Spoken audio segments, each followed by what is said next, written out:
Hello, Namaskar, good morning everyone. I am Ajay Shankar from HIS and today I am back with the analysis of the Hindu newspaper of 17th of May 2024.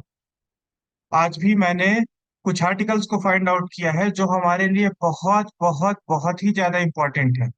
ठीक है, हमारे prelims के लिए भी और mains के लिए भी, दोनों के लिए ये आर्टिकल्स बहुत ज्यादा इम्पोर्टेंट है।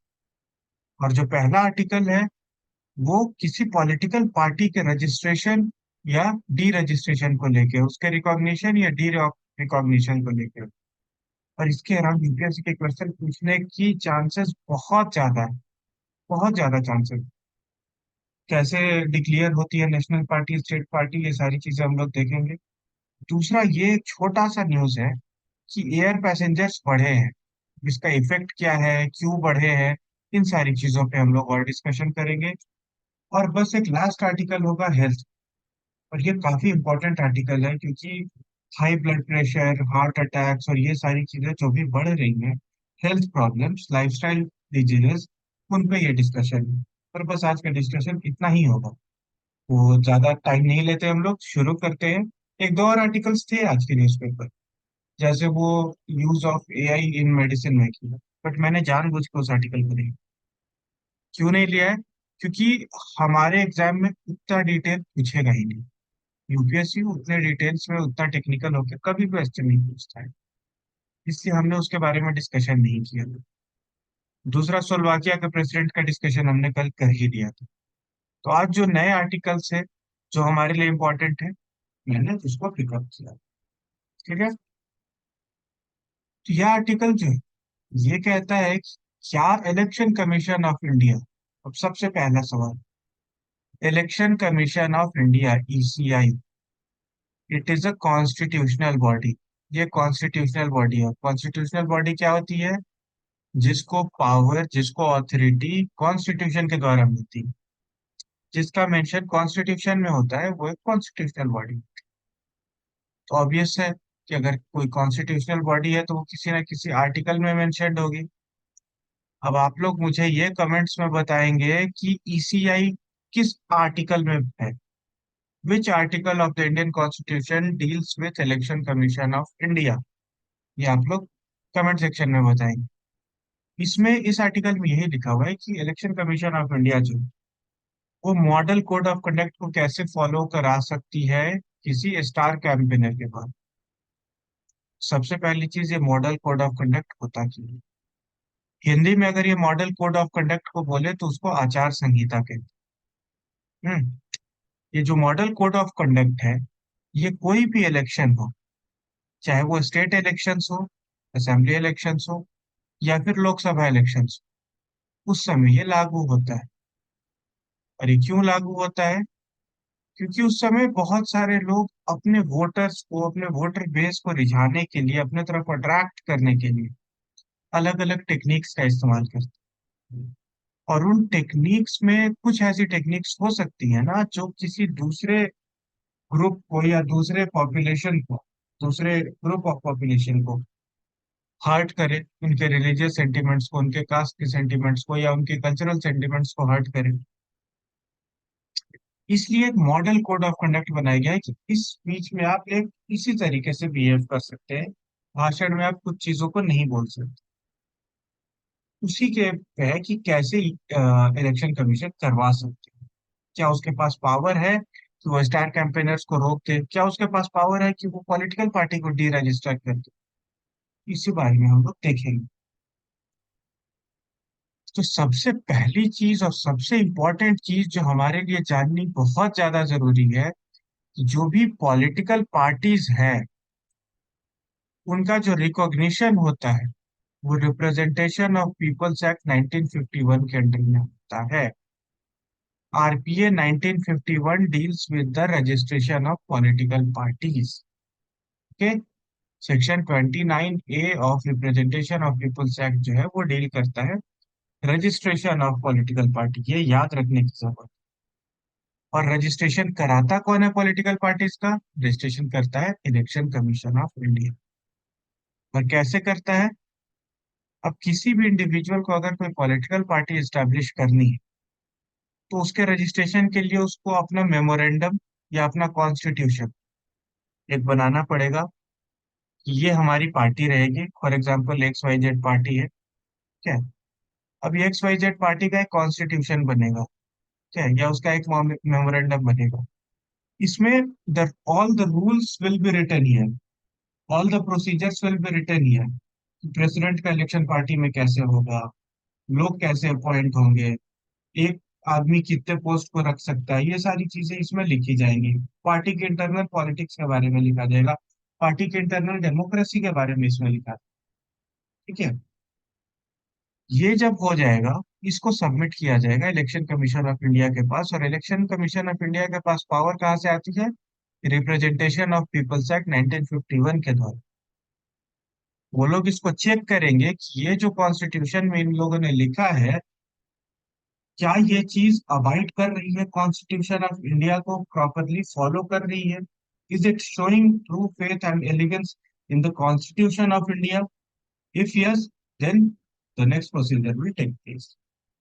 अगर ये बात सच है तो उसके बाद वो देखा जाएगा कि is it following the allegiance principle of constitution of India which is socialism. Socialism मतलब आइडियोलॉजिकल सोशलिज्म नहीं, डेमोक्रेटिक सोशलिज्म, ठीक है। डेमोक्रेटिक सोशलिज्म क्या होता है ये मैं पहले एक्सप्लेन कर चुका हूँ।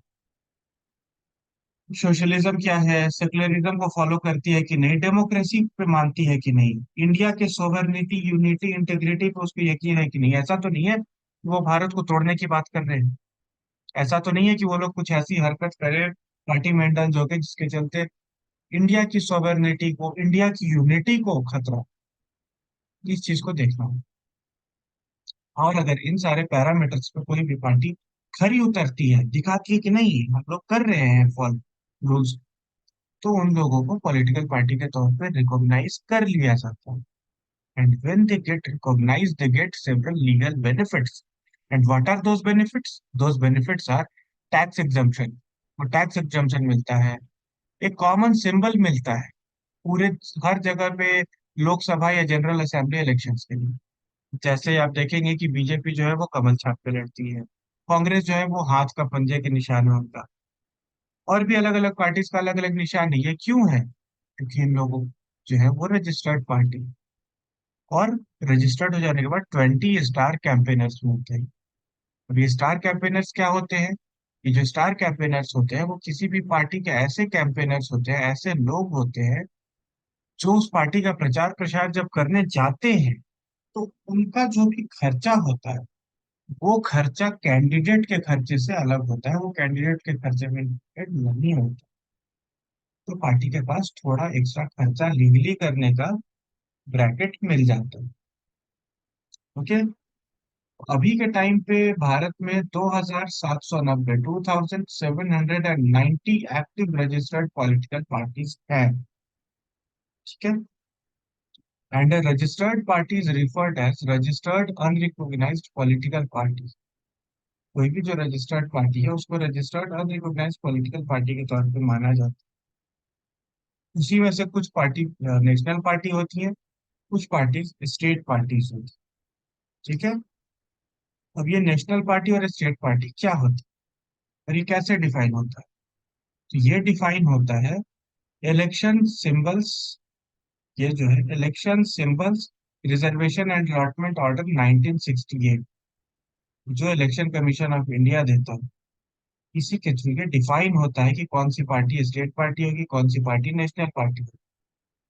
अब उसके लिए कुछ क्राइटेरिया होगा, ऑब्वियसली क्राइटेरिया है, पर वो क्राइटेरिया है कि आप एक्स नंबर ऑफ सीट्स जीतते हैं, X% ऑफ वोट्स पर।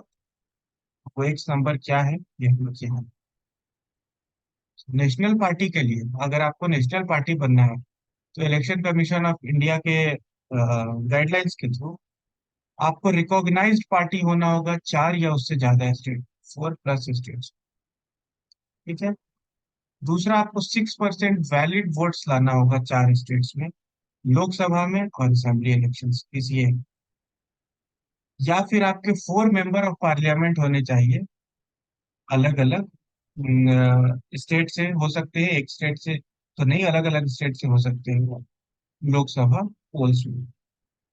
या फिर वो 2% टोटल सीट्स लाए लोकसभा में, तीन अलग अलग स्टेट्स। ये पॉलिटिकल नेशनल पार्टी का क्राइटेरिया। और स्टेट पार्टी का है कि वो 6% वोट लाए स्टेट लेजिस्लेटिव में, या फिर 2 सीटें जीत ले स्टेट लेजिस्लेटिव असेंबली में, या 6% वोट लाए लोकसभा इलेक्शन में, या 1 सीट जीत ले लोकसभा इलेक्शन में। ठीक है, तो यही सारे कुछ कुछ क्राइटेरियाज है, इनको आप लोग देख लेंगे और याद करने की कोशिश, मतलब एक उसका ना ओवरव्यू रखेंगे दिमाग में, क्योंकि हो सकता है इसमें क्वेश्चन पूछ दिया। ठीक है, क्योंकि लाइकली है ऐसे क्वेश्चन आ सकते हैं। At present there are six national parties. अब कुछ नेशनल पार्टीज जैसे बीजेपी हो गई, जैसे इंडियन नेशनल कांग्रेस हो गई। ठीक है, और आजकल तो एक आम आदमी पार्टी भी नेशनल पार्टी बन गई है। ठीक है, और बाकी कौन सी है, एक नेशनल पीपल्स पार्टी है नॉर्थ ईस्ट की, नॉर्थ ईस्ट इंडिया की पार्टी है, वो भी नेशनल पार्टी है। ये सारी जो है नेशनल पार्टीज है। और 61 स्टेट पार्टीज है। कितनी? 61 स्टेट पार्टीज। अब इनमें से कौन सी पार्टी होगी? जैसे AIADMK हो गया आपका, समाजवादी पार्टी हो गया आपका, आपका राष्ट्रीय जनता दल हो गया बिहार का, जनता दल यूनाइटेड हो गया, लोक जनशक्ति पार्टी हो गई। ये सब जो है ये स्टेट पार्टीज है। DMK हो गया, बीजू जनता दल हो गया, BJD, YSRCP हो गया। तो ये सब जो है ये स्टेट पार्टीज है। और नेशनल पार्टीज हो गई बीजेपी, कांग्रेस, ये सारी नेशनल पार्टीज हो गई। ठीक है, अब नेशनल पार्टीज बनने पे क्या फायदा है कि उनको 20, जो यहाँ पे रिकॉग्नाइज पार्टी को 20 स्टार कैंपेनर्स मिल रहे थे, इनको यहाँ 40 स्टार कैंपेनर्स मिल रहे हैं। ठीक है, यहाँ तक तो बात क्लियर हो गई। अब जो दूसरा इशू आता है कि क्या इलेक्शन कमीशन ऑफ इंडिया के पास पावर है कि वो किसी पार्टी को डी रजिस्टर कर दे? तो सीधे सिंपल वर्ड्स में जवाब है नहीं, नो, नहीं कर सकती इलेक्शन कमीशन ऑफ इंडिया किसी पार्टी को deregister in normal situations नहीं कर सकती। ये बात कही है सुप्रीम कोर्ट ऑफ इंडिया ने Indian National Congress versus social welfare organisation case 2002 में। ठीक है, कि इन जनरल वो नहीं कर सकती है कि उसमें इनर पार्टी इलेक्शंस नहीं हो रहे हैं या इनर पार्टी डेमोक्रेसी कमजोर है। इन सारी चीजों के बेसिस पे तो आप बिल्कुल भी नहीं कर सकते हैं। इन एक्सेप्शनल सिचुएशन अगर आपको ये लगता है कि वो कोई पार्टी जो है वो फ्रॉड के थ्रू उसने अपना रिकॉग्निशन लिया, उसने कोई गलत डॉक्यूमेंट पेश कर दिया, किसी तरीके का कोई फ्रॉड किया, या फिर वो इंडियन कॉन्स्टिट्यूशन में एलिगेंस नहीं दिखा रही है, मनी लॉन्ड्रिंग कर रही, टैक्स इवेजन कर रही, तो हो सकता है कि आप कर सकते हैं। लेकिन नॉर्मल केसेस में आप नहीं कर सकते। ठीक है, तो अगर UPSC में पूछा जाए कि पॉलिटिकल पार्टी कर सकती है या नहीं, आप कहेंगे हाँ, पॉलिटिकल पार्टी को डी रजिस्टर करने की पावर है। अब एक्सेप्शनल सिचुएशन में है वो बात अलग। लेकिन जनरली अगर वर्ड हो वहां पे, generally election commission of India can D registered a political party, आप कहेंगे नो। बट अगर नॉर्मली हो कि कर सकता है या नहीं, तो हाँ कर सकता है, पर जनरली नहीं, एक्सेप्शन नहीं। अब ये हो गई पॉलिटिकल पार्टीज की बात। अब दूसरी बात आती है कि मॉडल कोड ऑफ कंडक्ट जो है वो क्या है, मैंने पहले समझा दिया है। अब उसमें कास्ट, कम्युनल फीलिंग, इन सारी चीजों, कल्चर वल्चर के बारे में आप किसी को हर्ट करने की बात कर रहे हो, ये चीज के चलते इलेक्शन कमीशन ऑफ इंडिया के पास पावर है कि वैसे लीडर्स को कैंपेनिंग से 3 दिन के लिए सस्पेंड कर सकते हैं, कि आप 2-3 दिन का कैंपेनिंग नहीं करते। क्लियर? अब लास्ट चीज है कि 255th लॉ कमीशन की रिपोर्ट में, 255th लॉ कमीशन की रिपोर्ट, यह बात कहा गया है कि डी रजिस्ट्रेशन पॉलिटिकल पार्टी का करने का पावर इलेक्शन कमीशन को देना चाहिए अगर कोई भी पॉलिटिकल पार्टी लगातार 10 साल तक इलेक्शन ना लड़ रही है। तो फिलहाल ये पावर नहीं है कि 10 साल तक नहीं लड़ रही है, नहीं लड़ रही है। बट इलेक्शन लॉ कमीशन का कहना है कि ये पावर इलेक्शन कमीशन को दी जानी चाहिए। ठीक? तो इस तरीके से हमारा ये आर्टिकल खत्म होता है। Now moving on to next article. ये न्यूज तो काफी छोटी सी है कि हमारे एयर पैसेंजर्स जो है उसमें ट्रैफिक बढ़ गया है और कितना हुआ है, 376.4 मिलियन लोग। इतने लोग हमारे यहाँ पे एरोप्लेन से, फ्लाइट से ट्रैवल करने लगे हैं। और ये जो डेटा है 2024-25 के सेशन के लिए बढ़ के 407 से लेके 418 तक होने का संभावना है। ठीक है, ये इतने होने की संभावना है। अब ये ऐसा क्यों हो रहा है, हमारे एयर ट्रैफिक में इतना ज्यादा इंक्रीज क्यों? सबसे पहला, लोगों की इनकम बढ़ी है। लोगों की इनकम इंक्रीज हुई है, स्टैंडर्ड ऑफ लिविंग इंक्रीज हुआ है, टाइम कंस्ट्रेन इंक्रीज हुआ है, टाइम बचाने के लिए भी लोग करते हैं। और फ्लाइट्स के रेट्स भी कम हुए हैं। फ्लाइट्स के रेट्स कम हुए हैं, क्यों कम हुए हैं? उड़ान स्कीम, पूरे देश का आम नागरिक, इसके थ्रू बहुत सारे जगहों पे नए एयरपोर्ट्स खोले गए। चीप रेट्स पे फ्लाइट्स अवेलेबल कराई जा रही हैं, as compare to cheaper flights को अवेलेबल कराया जा रहा है। ट्रेन में लोगों को रिजर्वेशन नहीं मिलती है तो बहुत सारे लोग मजबूरी में भी जाते हैं। अलग अलग जो स्टार्टअप्स हैं उनके ऑफर्स भी बहुत सारे आते हैं। इन सारे फैक्टर्स के चलते हमारे यहाँ पे ये एयर पैसेंजर्स बढ़ गए हैं। मतलब हमारी एविएशन इंडस्ट्री एक बूम पे है फिलहाल, ये यहाँ पे कहा जा सकता है। यही है, आपको याद रखना है एयर ट्रैफिक से जब भी बात हो, ठीक है, उड़ान स्कीम, ये सबसे इम्पोर्टेंट, इसको अपने ध्यान पे रखने की जरूरत है। ठीक है, चलिए, now moving on to the last article of the day.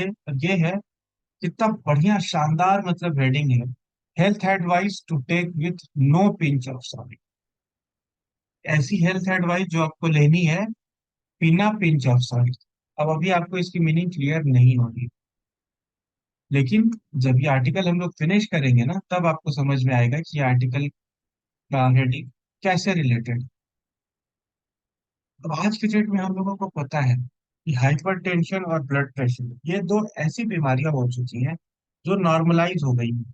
हर किसी को आजकल हाइपरटेंशन, ब्लड प्रेशर हमारे जानने में है।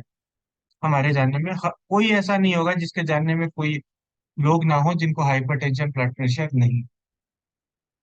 वर्ल्ड हेल्थ ऑर्गेनाइजेशन की रिपोर्ट आई 2023 में, global report on hypertension, the race against a silent killer. इसके हिसाब से सिर्फ हाई ब्लड प्रेशर के चलते इतने सारे कॉम्प्लिकेशंस हो जाते हैं कि 10.8 मिलियन लोग जिनकी डेथ प्रिवेंटेबल थी, जिनको बचाया जा सकता था मरने से, उनकी डेथ होती है। 10.8 million preventable deaths only because of hypertension. और ये जो डेथ्स है ना, ये आपके टोबैको के डेथ, कैंसर के डेथ, ब्लड शुगर के डेथ सबसे ज्यादा। ठीक है, और ये जो डेथ का रेट है वो पिछले 30 सालों में, लास्ट 3 डेकेड्स में डबल हो। हाइपरटेंशन ग्लोबली 46% ऑफ एडल्ट को, 46%, लगभग लगभग आधी आबादी को हाइपरटेंशन है।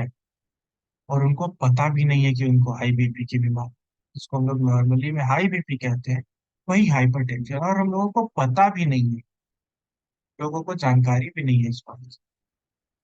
सिर्फ 21% लोग ये आइडेंटिफाई कर पाते हैं कि उनको हाइपरटेंशन की प्रॉब्लम है। अब जब आइडेंटिफाई करोगे तब तो उसका सोल्यूशन निकालेंगे ना। आईसीएमआर के स्टडी के थ्रू एवरी 1 इन 3 इंडियन, हर 3 में से एक इंडियन को हाइपरटेंशन है। और उनमें से 101 मिलियन लोगों को डायबिटीज भी है। मतलब डायबिटीज प्लस हाइपरटेंशन दोनों। तो ये तो हो गया डेटा, कितने लोगों को है। अब इसको सॉल्व कैसे करें? अब आपको पता चलेगा कि विदाउट पिंच ऑफ सॉल्ट का मतलब क्या। उसको सॉल्व करने के लिए आपको अपने सॉल्ट यानी नमक को कट डाउन करना होगा। नमक नहीं लेना होगा, कम से कम लेना होगा। क्योंकि जो सॉल्ट है वो हाइपरटेंशन का एक बहुत बड़ा रीजन। ये सॉल्ट इंटेक 5 ग्राम और मोर लेना पर डे में हमारे लिए रिस्क फैक्टर बन जाता है हाइपरटेंशन। 5 ग्राम से ज्यादा सॉल्ट हमें दिन भर में नहीं लेना चाहिए। ठीक है, ये जो चीज है, ये 2 मिलियन कार्डियोवास्कुलर डिजीज मतलब हार्ट डिजीजेस का कारण है 2019 में, सिर्फ नमक। क्या है? अगर हम लोग सॉल्ट इंटेक कम कर दे तो 30% तक हार्ट की प्रॉब्लम्स को सॉल्व कर सकते हैं, और 20% तक मॉर्टिलिटी को सॉल्व कर सकते हैं। जो इंडियन कंज्यूमर्स हैं, जो 5 ग्राम लेना चाहिए दिन भर में, हमारे यहाँ पे 11 ग्राम लिया जाता है, 8 से 11 ग्राम। ठीक है, लगभग डबल के आसपास हम लोग ले रहे हैं, जिस हार्मफुल। ठीक है, और इसके चलते 1,75,000 डेथ्स भारत में हो रही है। और ये प्रिवेंटेबल डेथ्स है, लाइफस्टाइल डिजीज के चलते डेथ। और ये जो हाइपरटेंशन की प्रॉब्लम है, ये किसी समाज में नहीं, ऐसा नहीं कि कोई गरीब तबका है सिर्फ वहीं पे हो रही हो, या अमीर तबका है सिर्फ वहीं पे हो रही हो, हर समाज में वही स्थिति है। एक एनजीओ है, वो foundation for people centric health system, उसने एक रिपोर्ट निकाली, एक सर्वे उसने कंडक्ट किया था, 50 अलग अलग हेल्थ कैंप्स लगाए थे दिल्ली एनसीआर गुड़गांव में। वहाँ 12,000 लोग आए, अमीर भी आए, गरीब भी आए, लो इनकम ज्यादातर थे। और उनमें से पता चला कि ज्यादातर लोगों को ब्लड प्रेशर है, शुगर है, और उनको पता भी नहीं, हाइपरटेंशन डायबिटीज की प्रॉब्लम का मालूम ही नहीं। क्या है? इन सारी चीजों को देखने के बाद गवर्नमेंट ने एक टारगेट सेट किया है कि 75 मिलियन पीपल, जो हमारे देश के लोग हैं, जिनको हाइपर टेंशन है, उनमें उनको हम लोगों को हाइपरटेंशन डायबिटीज से बाहर निकालना है 2025 तक। 75 मिलियन लोग। और इंडियन हाइपरटेंशन कंट्रोल इनिशिएटिव को लॉन्च किया था। ICMR, ministry of family and health welfare, director general of health services और डब्ल्यूएचओ के साथ मिलकर इंडियन हाइपरटेंशन कंट्रोल इनिशिएटिव को लॉन्च किया गया। देखिए, हाइपरटेंशन के चलते शुगर का इशू, हार्ट का इशू, ये सारी चीजें हो रही हैं, इसलिए ये जो है लॉन्च किया गया 2017 में, 25 डिस्ट्रिक्ट में इंडिया की, जिसको हम लोगों को 2025 तक सही करना है। मतलब अगले साल तक हमारे यहाँ से 75 मिलियन लोग ठीक होने चाहिए, ऐसा टारगेट है गवर्नमेंट। ये होगा कैसे? इसको करने के लिए सिंपल है, सिंप्लीफाइड ड्रग्स, ज्यादा कॉम्प्लिकेटेड ड्रग नहीं, सिंप्लीफाइड ड्रग और उसके सिंप्लीफाइड डोजेस करने पड़ेंगे। और एक प्रोटोकॉल बनाना हो, स्टेट्स को इन्वॉल्व करना पड़ेगा इसमें। स्टेट्स को भी बताना होगा कि आप कैसे इसमें फंक्शन कर सकते हैं। इसके लिए प्रॉपर बजट एलोकेट करना होगा, एनुअल प्लान बनाना होगा हाइपरटेंशन रिडक्शन का। क्या है?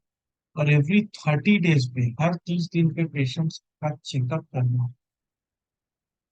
और जब ये प्लान प्रॉपरली इम्प्लीमेंट हो जाए, तब जाके हम लोग कुछ इस पर सोच सकते हैं कि हाँ भाई ठीक है, we are going on the good track. तब जाके हम लोगों को अच्छा रिजल्ट मिल सकता है। अब इस प्रोग्राम को लॉन्च हुआ ऑलमोस्ट 6 ईयर्स हो, 6 साल हो। और इसमें हम लोग को कुछ लर्निंग भी मिली। क्या लर्निंग मिली? कि simple treatment with fewer drugs जो है वो ज्यादा इफेक्टिव है। सिंप्लीफाइड मॉनिटरिंग प्रोग्राम जो है वो ज्यादा इफेक्टिव है।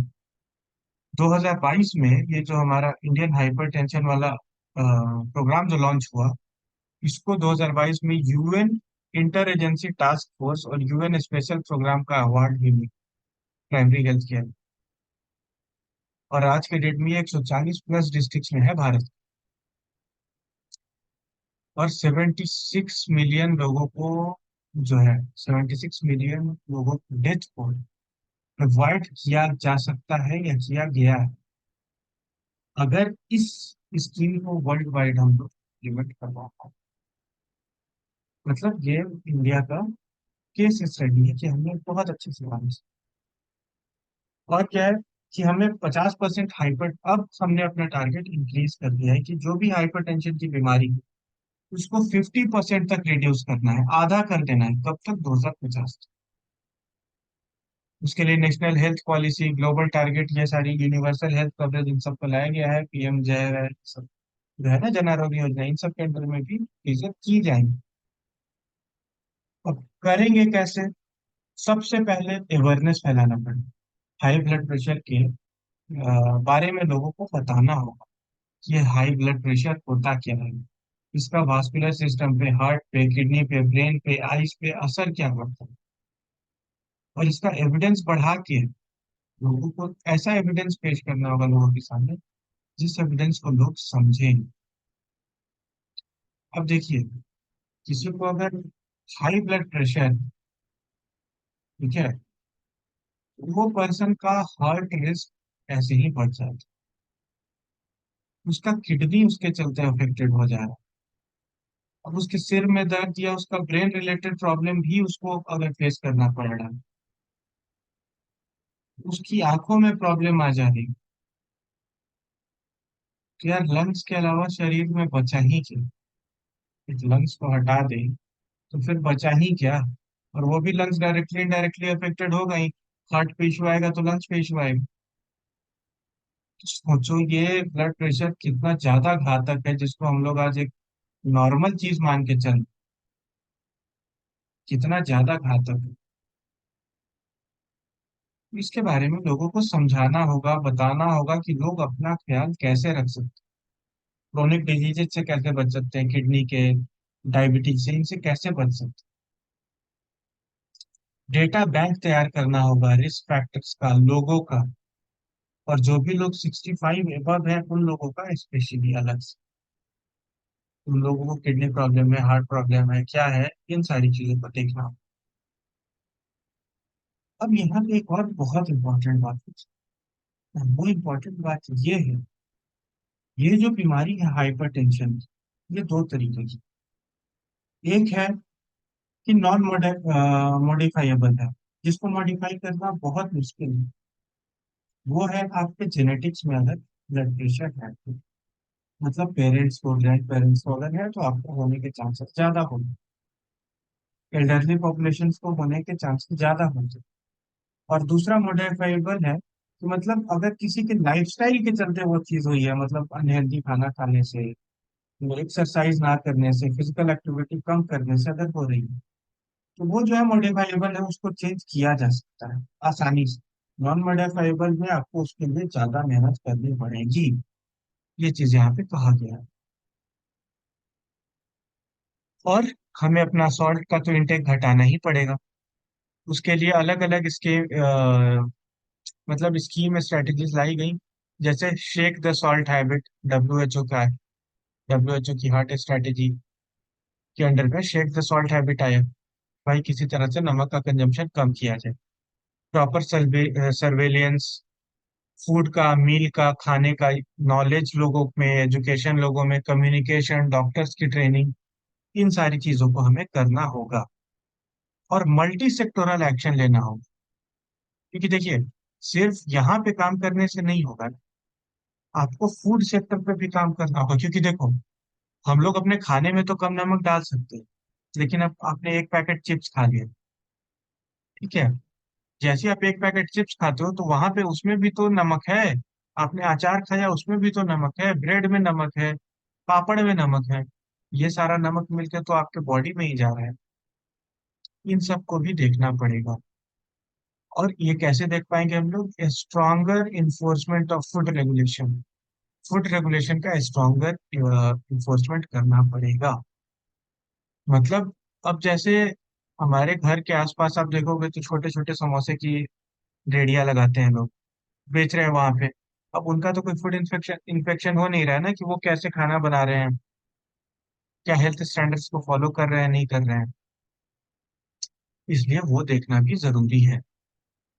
और लोगों को प्रॉपर ब्लड चेकअप कराना होगा, हेल्थ सेंटर्स पे प्रॉपर विजिट करानी होगी। अपना खुद से आपको सीखना चाहिए कि ब्लड प्रेशर कैसे जांच सके, डायबिटीज का प्रॉपर केयर होना चाहिए। तब जाके इस प्रॉब्लम को हम लोग सॉल्व कर पाएंगे। तो शायद अब आपको समझ में आया हो इस नो पिंच ऑफ सॉल्ट का मतलब क्या है।